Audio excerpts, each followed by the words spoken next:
जैसा कि आप सब जानते हैं कि 7 अगस्त को हरियाली तीज है और ठीक उससे 1 महीने बाद हरतालिका तीज है।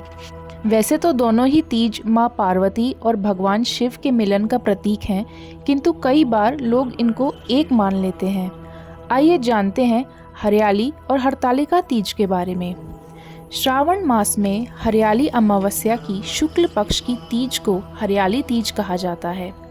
हरियाली त्यौहार आमतौर पर नाग पंचमी के 2 दिन पहले यानी श्रावण मास की शुक्ल पक्ष तृतीया को मनाया जाता है। यह पर्व भगवान शिव और माता पार्वती के मिलन के उपलक्ष्य में मनाया जाता है। पौराणिक कथा है कि इस दिन देवी ने भगवान शिव की तपस्या में 107 जन्म बिताने के बाद उन्हें अपने पति के रूप में स्वीकार किया था। इसके बाद भादो यानी भाद्रपद की शुक्ल पक्ष की तीज के दिन हरतालिका तीज का त्यौहार मनाया जाता है। इस दौरान महिलाएं माता पार्वती का व्रत रखकर पूजन अर्चन करती हैं। हरतालिका तीज से जुड़ी पौराणिक कथा के कारण इसे इसी नाम से जाना जाता है।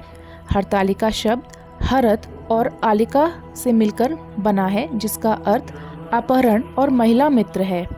हरतालिका तीज की पौराणिक कथा के अनुसार देवी पार्वती की सहेली उन्हें घने जंगल में ले गईं ताकि उनके पिता उनकी इच्छा के विरुद्ध उनका विवाह भगवान विष्णु से न कर सकें। देवी पार्वती के अचानक गायब हो जाने पर उनके पिता को लगा कि किसी ने उनकी पुत्री का अपहरण कर लिया है, इसलिए इस दिन को हरतालिका या हरितालिका के नाम से जाना जाता है। देवी पार्वती ने भगवान शिव को प्रसन्न करने के लिए जंगल में कठोर तपस्या की थी। उनके संकल्प के कारण भगवान शिव ने उन्हें आशीर्वाद दिया कि उनसे विवाह करने की इच्छा पूरी की।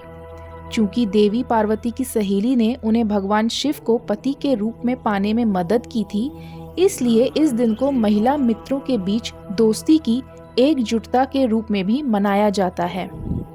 अब जानते हैं हरतालिका तीज और हरियाली तीज में अंतर। हरियाली तीज के दिन महिलाएं सामान्य व्रत रखती हैं, जबकि हरतालिका तीज के दिन सुहागन स्त्रियां कड़ा व्रत करती हैं, जिसके नियम भी कड़े होते हैं। पौराणिक मान्यताओं के अनुसार माता पार्वती के व्रत की शुरुआत हरियाली से शुरू होकर हरतालिका तीज को समाप्त होती है। हरियाली तीज के दिन विवाहित स्त्रियां अपने पति की दीर्घायु के लिए व्रत रखती हैं। हरियाली तीज के दिन अनेकों स्थानों पर मेले लगते हैं और धूमधाम के साथ भगवान शिव और माता पार्वती की सवारी निकाली जाती है, जबकि हरतालिका तीज में ऐसा कुछ नहीं देखा गया है। हरियाली तीज भगवान शिव और माता पार्वती के पुनर्मिलन की याद में मनाया जाता है, जबकि सौभाग्यवती स्त्रियां अपने सुहाग को अखंड बनाए रखने के लिए हरतालिका तीज का कठिन व्रत करती हैं। आज हरियाली तीज है।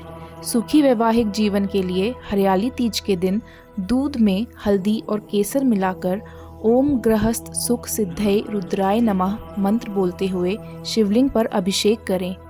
हरियाली तीज के दिन सुहाग का सामान दान करने के अलावा काला तिल, काले रंग के कपड़े, चप्पल आदि का दान करें। ऐसा करने से शनि का दुष्प्रभाव कम होगा। इसके साथ ही पति की लंबी आयु और तरक्की के लिए माँ पार्वती को सुहाग का सामान यानी चूड़ी, बिंदी, मेहंदी, महावर, बिछिया आदि अर्पित करें। शिव जी को सफ़ेद फूल अर्पित करें। साथ ही भगवान शिव और माँ पार्वती को रेशमी वस्त्र अर्पित करें और उन्हें पंचामृत का भोग लगाएं। जय माँ गौरी। आशा करते हैं कि आपको हमारा ये पहला ब्लॉग पसंद आया होगा। हमारा मनोबल बढ़ाने के लिए हमारे चैनल द सेक्रेड सागास को लाइक, शेयर एंड सब्सक्राइब करें। धन्यवाद।